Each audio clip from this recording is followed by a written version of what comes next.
नमस्कार नमस्कार. बुकमार्कच्या नव्या सत्रामध्ये मी ॲडव्होकेट चैतन्य आपल्या सगळ्यांचं मनापासून स्वागत करतो. या ओठांनी चुंबून घेईन हजारदाही माती, या ओठांनी चुंबून घेईन हजारदाही माती, अनंत मरणे झेलून घ्यावी इथल्या जगण्यासाठी. इथल्या पिंपळ पानावरती अवघे विश्व तरावे, या जन्मावर या जगण्यावर शतदा प्रेम करावे. कविवर्य मंगेश पाडगावकरांच्या या ओळी कितीही मनापासून लिहिलेल्या असल्या, कितीही खऱ्या असल्या, तरी प्रत्येकाच्या जीवनात, अनेकांच्या जीवनात असा निराशेचा, अंधारा आणि एक कडेलोटाचा क्षण येतो, ज्या वेळेस त्या माणसाला आपलं जीवन संपवून टाकावं असं वाटतं.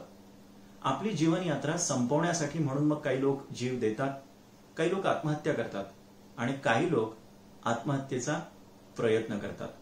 होय, आत्महत्या, स्वेच्छामरण, जीवन संपवणे या अनुषंगाने भारतीय राज्यघटना, भारतीय दंडविधान यातील तरतुदींचा उहापोह करणार आहोत, आढावा घेणार आहोत, चर्चा करणार आहोत आजच्या सत्रात. मला एका हिंदी चित्रपटातलं एक दृश्य आठवतंय. एक नायक असतो, जीवनाला कंटाळलेला, त्रासलेला, रेल्वे रुळावरती येणाऱ्या रेल्वे खाली जीव देण्यासाठी म्हणून हा गडी आडवा झोपतो. हा आडवा झोपल्यानंतर समोरून येणारी ट्रेन, रेल्वे मात्र रूळ बदलून बाजूनी निघून जाते. नंतर हा विचार करतो की आपण घराच्या छताला, एखाद्या इमारतीमध्ये दोरखंड बांधून स्वतःला फाशी देऊन स्वतःचा जीव संपवूयात. हा ते करण्याचा प्रयत्न करतो, पण त्या इमारतीचं छत हे कमकुवत बांधकामाचं असल्यामुळे हा ज्या क्षणी गळफास घेण्यासाठी म्हणून वरनं दोर खाली टाकतो, ते छत कोसळतं आणि याचा आत्महत्येचा प्रयत्न फसतो. मग हा एका तलावामध्ये, नदीमध्ये की समुद्रामध्ये उडी मारून जीव देण्याचा प्रयत्न करतो, पण त्या ठिकाणी काही गावकरी मंडळी, आजूबाजूचे लोक येतात आणि त्याचा जीव वाचवतात. हेच जर भारतात घडलं आजच्या घडीला तर, म्हणजे त्या चित्रपटात हे परदेशात घडल्याचं दाखवलं होतं, तर आपल्याला याची कल्पना आहे का की हा जो कोणी आयुष्याला, जीवनाला कंटाळलेला तरुण आहे, याला आरोपी म्हणून कोर्टापुढे उभं केलं जाऊ शकतं. होय, भारतीय दंडविधान किंवा ज्याला आपण हिंदी चित्रपटांमधून ताजीराते हिंद म्हणून ऐकतो, या कायद्यामधील कलम 309 मध्ये आत्महत्येचा प्रयत्न करणे हा शिक्षापात्र गुन्हा सांगितलेला आहे. म्हणजे जो व्यक्ती आत्महत्येचा प्रयत्न करतो आणि तो प्रयत्न फसतो, अशा माणसाला 1 वर्षापर्यंतच्या तुरुंगवासाची किंवा आर्थिक दंडाची शिक्षा दिली जाऊ शकते. होय, तर आपल्या आजच्या विषयाकडे वाटचाल करत असताना 3 ते 4 महत्वपूर्ण मुद्दे अगोदर विषयाची पार्श्वभूमी स्पष्ट होण्यासाठी आपण क्लिअर करून घेऊयात. पहिलं म्हणजे आत्महत्या करणे हा गुन्हा असू शकत नाही, कारण आत्महत्या केल्यानंतर एखाद्या व्यक्तीचा जीव गेल्यावरती तुम्ही त्याला कशी शिक्षा देणार. दुसरी गोष्ट, आत्महत्येचा प्रयत्न करणे हा इंडियन पिनल कोड किंवा भारतीय दंडविधानमध्ये मात्र गुन्हा सांगितलेला आहे, ज्याला 1 वर्षापर्यंतच्या तुरुंगवासाची किंवा आर्थिक दंडाची शिक्षा सांगितलेली आहे. खेरीज तिसरा महत्वाचा मुद्दा, एखाद्या व्यक्तीनं जर आत्महत्या केली तर त्याच्या आत्महत्येसाठी जबाबदार असलेल्या मंडळींना अबेटमेंट टू सुसाईड, म्हणजे आत्महत्येस त्या माणसाला प्रवृत्त केलं म्हणून 10 वर्षांपर्यंतच्या तुरुंगवासाची आणि आर्थिक दंडाची शिक्षा ही इंडियन पिनल कोडमध्ये सांगितलेली आहे. आणि चौथा महत्वाचा मुद्दा, त्याकडे वळूयात, पण त्यापूर्वी हा इंडियन पिनल कोड काय आहे. इंडियन पिनल कोड हा आज घडीला offences against human property and human body, म्हणजे मानवी मालमत्ता आणि मानवी देह या अनुषंगाने शिक्षा करण्यासाठीचा सगळ्यात जुना, ऐतिहासिक अशा स्वरूपाचा कायदा आहे. 1860 साली ब्रिटिशांनी पास केलेला हा कायदा आजही 150 पेक्षा जास्त वर्ष होऊनही अत्यंत प्रभावीपणे, काटेकोरपणे लोकांना दंड आणि शिक्षा करण्याचं काम करतोय. या कायद्यातली 2 कलमं आपण लक्षात ठेवली, कलम 309 आणि कलम 306, ज्यात आत्महत्येस प्रवृत्त करण्यासाठी म्हणून शिक्षा सांगितलेली आहे. आपल्या चर्चेत आणखीन एक महत्वपूर्ण दस्तऐवज आपण लक्षात घेतला पाहिजे आणि तो आहे भारतीय राज्यघटना किंवा भारतीय संविधान. सर्व कायद्यांची जननी किंवा माऊली म्हणजे भारतीय राज्यघटना. राज्यघटना जन्माला आल्याखेरीज देशात इतर कुठलेही नियम, रूल्स किंवा कायदे हे जन्माला येऊ शकत नाहीत. इंडियन कॉन्स्टिट्यूशन किंवा भारतीय राज्यघटना ही 26 जानेवारी 1950 रोजी पूर्णांशाने लागू झाली. 26 नोव्हेंबर 1949 रोजी अंशतः भारतीय राज्यघटना लागू झाली होती. 2 वर्ष 11 महिने आणि 17 दिवस एवढा कालावधी भारतीय राज्यघटना लिहिण्यासाठी ड्राफ्टिंग कमिटीला लागला होता, ज्याचे अध्यक्ष डॉक्टर बाबासाहेब आंबेडकर हे होते. या भारतीय राज्यघटनेमध्ये 395 कलम, 12 परिशिष्ट आणि 22 प्रकरणांचा समावेश होतो. मित्रहो, याच भारतीय राज्यघटनेच्या भाग 3 मध्ये सर्व नागरिकांना काही मूलभूत अधिकार देऊ केलेले आहेत, ज्यात समानतेचं स्वातंत्र्य, अभिव्यक्तीचं स्वातंत्र्य, संघटन स्वातंत्र्य, सभा स्वातंत्र्य, संचार स्वातंत्र्य, व्यवसाय स्वातंत्र्य, धर्म स्वातंत्र्य, अल्पसंख्याकांचं स्वातंत्र्य या काही मूलभूत अधिकारांचा समावेश होतो. याच स्वातंत्र्यांच्या यादीमध्ये अत्यंत महत्वपूर्ण आणि ज्याला आपण सुवर्णाक्षरांनी लिहावं असं स्वातंत्र्य कलम 21 मध्ये समाविष्ट केलेले आहे, जे कलम अवघ्या 18 शब्दांमध्ये म्हटलं तर संपूर्ण भारतीय राज्यघटनेचा सार आपल्याला सारांश रूपाने सांगतं. ते कलम आहे कलम 21. No person shall be deprived of his life or personal liberty except according to procedure established by law. म्हणजे कुण्याही व्यक्तीला त्याच्या जीवापासून तुम्ही वंचित ठेवू शकत नाही, वंचित करू शकत नाही, कायद्याच्या संपूर्ण प्रक्रियेचा अवलंब केल्याशिवाय.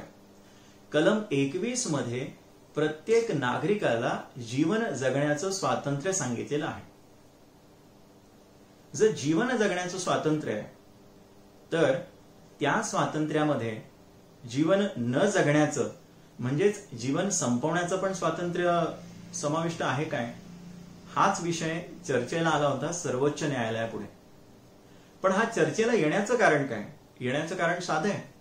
आपण सुरुवातीलाच बघितलं, एखाद्या माणसानं जर जीव देण्याचा प्रयत्न केला आणि तो प्रयत्न फसला तर त्याला शिक्षा सांगितलेली आहे. 1 वर्षांपर्यंतचा तुरुंगवास किंवा आर्थिक दंड. म्हणजेच जीव देण्यास एखादा माणूस यशस्वी ठरला तर त्याला कुठलीही कोर्ट कचेरी किंवा शिक्षेसाठी सामोरं जावं लागणार नाहीये. पण जर त्याचा तो प्रयत्न अयशस्वी ठरला तर मात्र त्याला शिक्षेला सामोरं जावं लागू शकतं. अगदी हाच मुद्दा हेरून सर्वोच्च न्यायालयापुढे असा प्रश्न उपस्थित करण्यात आला होता की जर घटनेमध्ये जीवन जगण्याचं स्वातंत्र्य सांगितलेलं आहे तर पर्यायाने जीवन न जगण्याचं स्वातंत्र्य पण सांगितलेलं आहे का? आणि हा प्रश्न भारतीय सर्वोच्च न्यायालयापुढे उभा राहिला होता पी रथिनम विरुद्ध केंद्र सरकार या खटल्यामध्ये. पण याही पूर्वी विधी आयोगाने केंद्र सरकारला वर्ष 1971 साली सगळ्यात पहिल्यांदा अशी शिफारस केली होती. आपल्या माहितीस्तव म्हणून विधी आयोग हा केंद्र सरकारद्वारे सातत्याने नेमला जातो. अनेक कायद्यांमधले काही पैलू अभ्यासण्यासाठी, कायद्यामध्ये काही दुरुस्ती आवश्यक आहेत का, त्याच्या शिफारशी करण्यासाठी म्हणून विधी आयोग हा कार्यरत असतो. तर 1971 साली 42व्या अहवालामध्ये विधी आयोगानं केंद्र सरकारकडे ही शिफारस केली होती की कलम 309 भारतीय दंडविधान आत्महत्येचा प्रयत्न करणे याला शिक्षापात्र गुन्हा करणारं कलम हे कायद्यातून बाद करायला पाहिजे, रिपील करायला पाहिजे, असं विधी आयोगानं आपल्या अहवालात म्हटलं होतं. आणि त्यानंतर 4 महत्वपूर्ण खटले हे उच्च न्यायालयांमध्ये उभे राहिले आणि त्यानंतर सगळ्यात मोठा निर्णय पी रथिनमचा आला. ते 4 खटले कुठले होते? सगळ्यात पहिला खटला होता सी जगदीश्वर विरुद्ध स्टेट ऑफ आंध्र प्रदेश वर्ष 1983 चा. यामध्ये आंध्र प्रदेश उच्च न्यायालयानं C Jagdishwar versus state of Andhra Pradesh मध्ये कलम 309 हे घटनात्मक दृष्ट्या वैध आहे असं भाष्य केलं. दुसरा महत्वपूर्ण निर्णय होता दिल्ली उच्च न्यायालयाचा स्टेट वर्सेस संजय कुमार वर्ष 1985 सालचा. तिसरा निर्णय होता मुंबई उच्च न्यायालयाचा मारुती श्रीपती दुब्बल विरुद्ध स्टेट ऑफ महाराष्ट्र वर्ष 1987. संजय कुमार आणि मारुती श्रीपती दुब्बल मध्ये मात्र दिल्ली आणि मुंबई उच्च न्यायालयानं असं स्पष्ट शब्दात म्हटलं की कलम 309 हे घटनाबाह्य आहे. भारतीय दंडविधानातलं आत्महत्याचा प्रयत्न करणे याला शिक्षापात्र गुन्हा ठरवणारं कलम हे चुकीचं आहे. खेरीज एक महत्वपूर्ण केस घडली होती. Court on its own motion ही दिल्ली उच्च न्यायालयातली केस आहे. हे जजमेंट मात्र कुठल्याही कायद्यासंबंधीच्या नियतकालिकात छापून आलेलं नाही, ज्याला आम्ही कायद्याचे अभ्यासक अनरिपोर्टेड जजमेंट असं म्हणतो ते आहे. Court on its own motion विरुद्ध योगेश शर्मा, ज्यात दिल्ली उच्च न्यायालयाचे न्यायमूर्ती सच्चर यांनी दिल्ली उच्च न्यायालयाच्या अखत्यारीत विविध न्यायालयांमध्ये प्रलंबित असलेली आत्महत्येचा प्रयत्न करणे यासंबंधीच्या गुन्ह्याची एकूण 119 प्रकरणं ही उच्च न्यायालयाचे विशेष अधिकार वापरून रद्द केली होती. तर ही 4 महत्वपूर्ण केसेस घडल्या आणि त्यानंतर सर्वोच्च न्यायालयात ही महत्वपूर्ण केस उभी राहिली, जिची आपण चर्चा करत आहोत, पी रथिलम विरुद्ध केंद्र सरकार. आणि त्यात हा प्रश्न, हा पेच, हा मुद्दा सर्वोच्च न्यायालयापुढे उभा करण्यात आला. आणि तर्क काय होता की जीवन जगण्याच्या स्वातंत्र्यामध्ये जीवन न जगण्याचं म्हणजे जीवन संपवण्याचं स्वातंत्र्य पण अंतर्भूत आहे. आणि हा तर्क सर्वोच्च न्यायालयापुढे नेण्यासाठी म्हणून ज्या दुसऱ्या केसमधल्या युक्तिवादाचा आधार घेतला होता तो काय होता. झालं असं होतं की कलम 19(1)(अ) मध्ये अभिव्यक्ती स्वातंत्र्य प्रत्येक भारतीय नागरिकाला राज्यघटनेमध्ये सांगितलेलं आहे.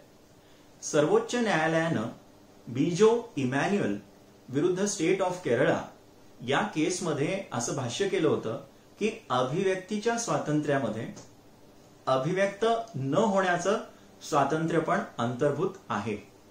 म्हणजे freedom of speech includes freedom not to speak or freedom to remain silent.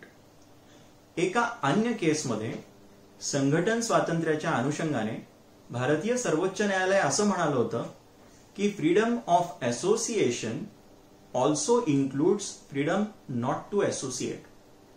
म्हणजेच आज जर एखाद्या वृत्तवाहिनीच्या उपसंपादकांनी मला फोन करून मला एखाद्या सार्वजनिक घटनेबद्दल माझी प्रतिक्रिया विचारली तर मला ती वृत्तवाहिनी जबरदस्ती करू शकत नाही की मी माझी प्रतिक्रिया द्यावी, कारण मला मौन बाळगण्याचं स्वातंत्र्य पण अभिव्यक्ती स्वातंत्र्यामध्येच राज्यघटनेने दिलेलं आहे असं सर्वोच्च न्यायालयानं म्हणून ठेवलं होतं. पी रथिनम मध्ये कलम 309 खाली ज्या कुठल्या आरोपीच्या विरुद्ध त्यांनी आत्महत्येचा प्रयत्न केला असेल म्हणून केस उभी राहिली होती, त्यानं 309 या भारतीय दंडविधानमधील कलमाच्या घटनात्मक वैधतेला आव्हान दिलं आणि त्यानं हाच युक्तिवाद त्याचा आधार घेतला, जो युक्तिवाद मी आता आपल्याला सांगितला की freedom of speech includes freedom not to speak, freedom to associate includes freedom not to associate. आणि तो आधार घेऊन सर्वोच्च न्यायालयापुढे त्यानं अशी विनंती केली की freedom or right to life would include right not to live. म्हणजे जीवन जगण्याच्या स्वातंत्र्यामध्ये जीवन न जगण्याचं स्वातंत्र्य पण अंतर्भूत आहे. आणि म्हणून जीवनाला त्रासलेल्या, कंटाळलेल्या, एखाद्या कडेलोटाच्या अंधारल्या क्षणी जीवन संपवण्याचा प्रयत्न करणाऱ्या पण अयशस्वी ठरलेल्या माणसाला कायदा इतका कठोर कसा होऊ शकतो की तो त्याला शिक्षा करणार, जेव्हा की खरं तर एक जबाबदार समाज म्हणून संपूर्ण समाजाची, त्यात कायदा आणि न्यायव्यवस्था पण आलीच, जबाबदारी अशी असली पाहिजे की या जीवनाला कंटाळलेल्या माणसाला खरं तर त्याचं पुनर्वसन कसं होईल, समुपदेशन कसं केलं जाऊ शकेल, हा प्रयत्न असायला पाहिजे. तर या पार्श्वभूमीवरती सर्वोच्च न्यायालयाकडे ही विनंती करण्यात आली आणि 4 केसेस ज्याची पार्श्वभूमी मी आपल्याला अगोदर सांगितली त्या घडून गेल्या होत्या. आणि पी रथिनम मध्ये सर्वोच्च न्यायालय अत्यंत परखड आणि सुस्पष्ट शब्दात असं म्हणालं की आत्महत्या करणं हा प्रत्येक व्यक्तीचा मूलभूत अधिकार आहे. कलम 21 मध्येच त्याचा अंतर्भाव होतो. आता आपल्याला वाटेल हे काय विषय नेमका. आपल्या माहितीस्तव सर्वोच्च न्यायालयाने कलम 21 ला अनेक छटा आहेत असं अनेक केसेसमध्ये म्हटलेलं आहे. जीवन जगण्याच्या स्वातंत्र्यामध्ये प्रदूषण विरहित स्वच्छ वातावरणात श्वास घेण्याचं स्वातंत्र्य मोडतं. जीवन जगण्याच्या स्वातंत्र्यामध्ये तातडीने वैद्यकीय सोयी सुविधा आपल्याला उपलब्ध व्हाव्यात याचं स्वातंत्र्य मोडतं. कलम 21 मध्येच शिक्षणाचा मूलभूत अधिकार पण मोडतो असं सर्वोच्च न्यायालय अगोदर म्हणालं होतं. नंतर दुरुस्तीद्वारे शिक्षण हा मूलभूत अधिकार, प्राथमिक शिक्षण हा झालेला आहे. अशा अनेक छटा कलम 21ला सर्वोच्च न्यायालयाने अनेक केसेसमध्ये दिलेल्या आहेत. या पी रथिनमच्या केसमध्ये सर्वोच्च न्यायालय ठामपणा म्हणालं की आत्महत्या करणं हा मूलभूत अधिकार आहे. आता या केसला, या निर्णयाला अवघ्या 2 वर्षांनंतर कलाटणी मिळाली. ती कशी? वर्ष 1996 मध्ये ग्यान कौर विरुद्ध स्टेट ऑफ पंजाब हा तो खटला होता ज्यात सर्वोच्च न्यायालयानं पी रथिनम मधला आपला निर्णय पूर्णतः फिरवला.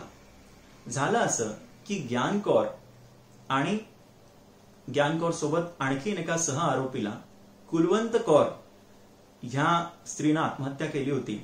तिच्या आत्महत्येसाठी जबाबदार धरून कलम 306 म्हणजे आत्महत्येस प्रवृत्त करण्याचा गुन्हा, बरं का, त्या कलम 306 खाली त्यांच्या विरुद्ध खटला चालवण्यात आला होता ग्यान कौर आणि तिच्यासोबत आणखी एका व्यक्तीच्या विरुद्ध.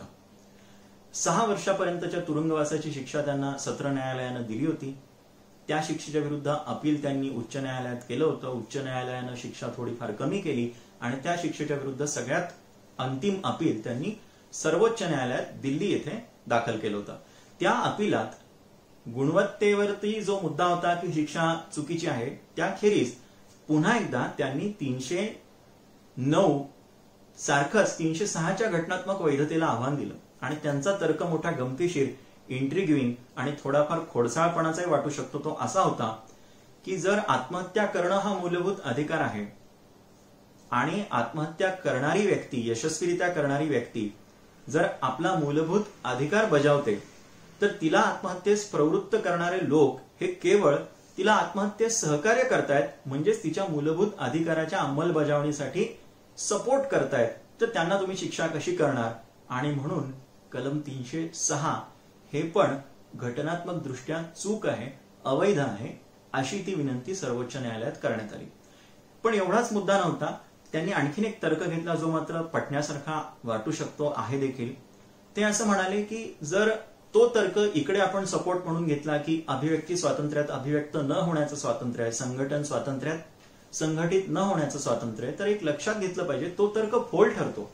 त्याचं कारण असं की जर एखाद्या व्यक्तीला वाटलं की मी आज व्यक्त होणार नाहीये एखाद्या प्रश्नावरती, तर तो 4-8 दिवसानंतर, 6 महिन्यानंतर आपलं मत बदलवून नंतर व्यक्त होऊ शकतो. एखाद्या व्यक्तीला वाटलं की मला एखाद्या संघटनेत सहभागी व्हायचं नाहीये, तर तो भविष्यात आपला निर्णय बदलवून संघटनेत सहभागी होऊ शकतो. पण तोच तर्क आपण जीवन स्वातंत्र्याला कसा लागू करणार? कारण जर एखाद्या माणसाला वाटलं की आपलं जीवन आपण संपवून टाकायचंय, तर तो पुन्हा जन्माला कसा येईल? तो फक्त हिंदी चित्रपटांमध्ये, ज्याला आपण रिबर्थ, सागा म्हणतो, अशा कुठल्या चित्रपटात पुनर्जन्म त्याचा दाखवला जाऊ शकतो. पण प्रत्यक्षात तो निर्णय बदलून पुन्हा त्याच आईच्या पोटी त्याच अवस्थेत जन्माला येऊ शकणार नाही. आणि हा तर्क 5 न्यायमूर्तींच्या पीठाने, ज्यामध्ये न्यायमूर्ती JS वर्मा हे देखील होते, मान्य केला. आणि सर्वोच्च न्यायालयानं पी रथिनम मध्ये 1994 साली दिलेला निर्णय ग्यानकौर मध्ये माननीय सर्वोच्च न्यायालयाने बदलवला आणि सर्वोच्च न्यायालय म्हणालं की आत्महत्या करणं हा मूलभूत अधिकार नाही. या अनुषंगाने आपल्याला काही महत्वपूर्ण केसेसचा आढावा आपण घेतलेला आहे. पण हे माहीत असायला पाहिजे की अशातली डेव्हलपमेंट काय आहे. 2014 मध्ये 11 डिसेंबर रोजी राज्यसभेमध्ये विवेक गुप्ता यांनी असा प्रश्न उपस्थित केला होता की कलम 309च्या अनुषंगाने सरकारचं नेमकं धोरण काय? आणि त्याचं उत्तर देताना तत्कालीन केंद्रीय गृहराज्यमंत्री हरिभाई चौधरी हे असं म्हणाले होते की कलम 309 हे रद्द करण्याच्या अनुषंगाने सरकार योग्य ती पावलं उचलणार आहे. 24 फेब्रुवारी 2015 रोजी केंद्र सरकारनं अशा स्वरूपाचा प्रस्ताव म्हणजे केंद्रीय गृह खात्यानं कायदा म्हणजे विधी खात्याकडे पाठवलेला आहे. आणखीन एक महत्वपूर्ण पैलू या ठिकाणी आपण लक्षात घेतला पाहिजे 2017 मध्ये एक महत्वपूर्ण कायदा आलेला आहे, मेंटल हेल्थ केअर ऍक्ट, म्हणजे मानसिक आरोग्यासंबंधीचा कायदा. या कायद्यामध्ये कलम 115 हे एक कलम आहे ज्यात असं म्हटलेलं आहे की कलम 309 मध्ये जे काही म्हटलेलं असेल, पण कलम 309 मध्ये ज्या कुठल्या केसेस दृष्टोत्पत्तीस येतील, नजरेस येतील, त्या केसमध्ये संबंधित आरोपीला कुठला तरी मनोविकार आहे असं हा जो मेंटल हेल्थ केअर ऍक्ट आहे तो गृहीत धरेल. म्हणजेच 309 पूर्णतः रद्द केलेलं नाहीये या मेंटल हेल्थ केअर ऍक्टनी, फक्त 309 चा जो प्रभाव आहे तो थोड्याफार प्रमाणात कमी केलेला आहे, डायल्यूट केलेला आहे. आता एका महत्वपूर्ण पैलूवरती आपण समारोपाकडे जात चर्चा करत आहोत आणि तो विषय आहे युथनेशिया. युथनेशिया आणि इच्छामरण याचा आणि आत्महत्येचा तसा थेट संबंध नाही, कारण आत्महत्या हा एखाद्या मी म्हणाल्यासारखं निराशेच्या क्षणी रागाच्या भरात उचललेलं टोकाचं पाऊल असू शकतं. इच्छामरण ही संकल्पना थोडी वेगळी आहे.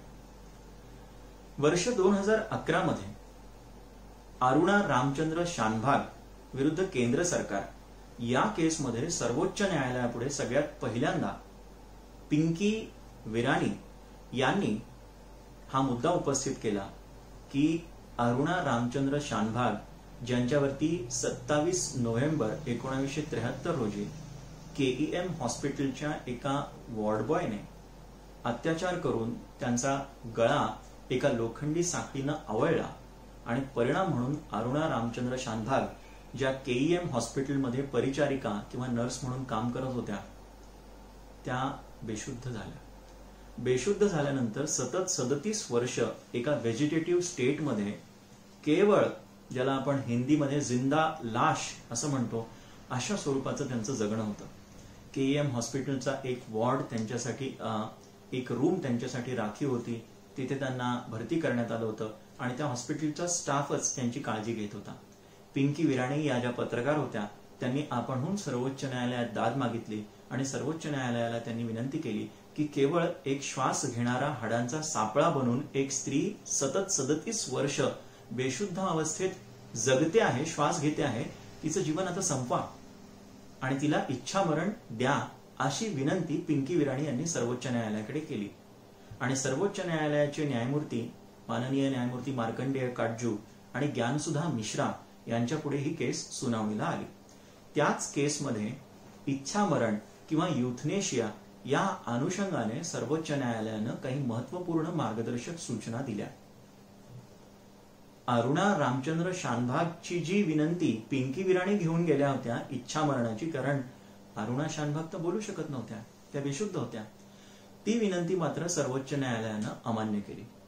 सर्वोच्च न्यायालयानं अरुणा शानभाग यांची तब्येत प्रकृती तपासण्यासाठी म्हणून 3 तज्ञ डॉक्टर्सची एक कमिटी नियुक्त केली. त्या कमिटीने अरुणा शानभाग यांची तब्येत पाहिली आणि नंतर असा अहवाल दिला जो नकारात्मक होता की त्यांना इच्छामरण देण्यात येऊ नये. पण सर्वोच्च न्यायालयानं काही महत्वपूर्ण मार्गदर्शक सूचना दिल्या इच्छामरणाच्या अनुषंगाने. त्या दुहेरी आहेत. पहिलं, एखादा व्यक्ती जर बेडरिडन असेल आणि कुठल्या दुर्धर आजाराने ग्रस्त असेल तर त्याला पॅसिव्ह युथनेशियाची विनंती ही त्याचे जवळचे नातलग करू शकतात. पॅसिव्ह युथनेशिया म्हणजे त्या कोमामध्ये बेशुद्ध अवस्थेत असलेल्या व्यक्तीला जर व्हेंटिलेटरनी श्वास त्याचा चालू ठेवला असेल किंवा त्याला कुठल्या औषधांचा डोस चालू असेल, तर जर तो व्हेंटिलेटरचा पुरवठा बंद केला, जर तो अँटीबायोटिक्सचा सप्लाय बंद केला, तर ती व्यक्ती मृत्यू पावेल. त्याला पॅसिव्ह युथनेशिया म्हणतात. पॅसिव्ह युथनेशियाला कोर्टाने पॅसिव्ह युथनेशिया याला मान्यता दिली. परंतु ऍक्टिव्ह युथनेशिया म्हणजे एखाद्या व्यक्तीच्या शरीरामध्ये एखादं इंजेक्शन विषाचं किंवा त्याचं आयुष्य संपवणारं देऊन त्याची जीवनयात्रा आपण संपवू शकत नाही, तशी विनंती न्यायालयाला करू शकत नाही. अशी विनंती म्हणजे पॅसिव्ह युथनेशियासाठीची त्या व्यक्तीचे नातलग करू शकतात आणि ज्या ठिकाणी ती व्यक्ती राहते त्या जवळपासच्या उच्च न्यायालयामध्ये भारतीय राज्यघटनेच्या कलम 226 खाली अशा स्वरूपाचा अर्ज केला जाऊ शकतो. कोर्टाने अनेक अन्य देशांमधील कायद्याचा अभ्यास करून हा निर्णय दिला आहे आणि सर्वोच्च न्यायालयानं असं म्हटलंय की उच्च न्यायालयानं पॅसिव्ह युथनेशियासाठीच्या आलेल्या अशा अर्जांवरती तातडीनं सुनावणी घ्यायची आहे. त्यांनी त्यासाठी आवश्यक भासल्यास अर्थातच तज्ज्ञ डॉक्टरांची समिती नेमून त्यांचा अहवाल बघून निर्णय द्यायचा आहे. मित्रहो, भारतात हा अशा स्वरूपात युथनेशिया आणि आत्महत्या याच्या भोवतीचा कायदा गुंफलेला आहे. सरतेशेवटी कविश्रेष्ठ ग. दि. माडगुळकर यांच्या ओळी आठवतात. तात स्वर्गवासी झाले बंधू ये वनात, तात स्वर्गवासी झाले बंधू ये वनात, अतर्क्य न झाले काही जरी अकस्मात, मरण कल्पनेशी थांबे तर्क जाणत्यांचा, पराधीन आहे जगती पुत्र मानवाचा. बुकमार्क मध्ये अशाच कुठल्या तरी अन्य विषयाची चर्चा करण्यासाठी पुन्हा भेटत राहू. तोपर्यंत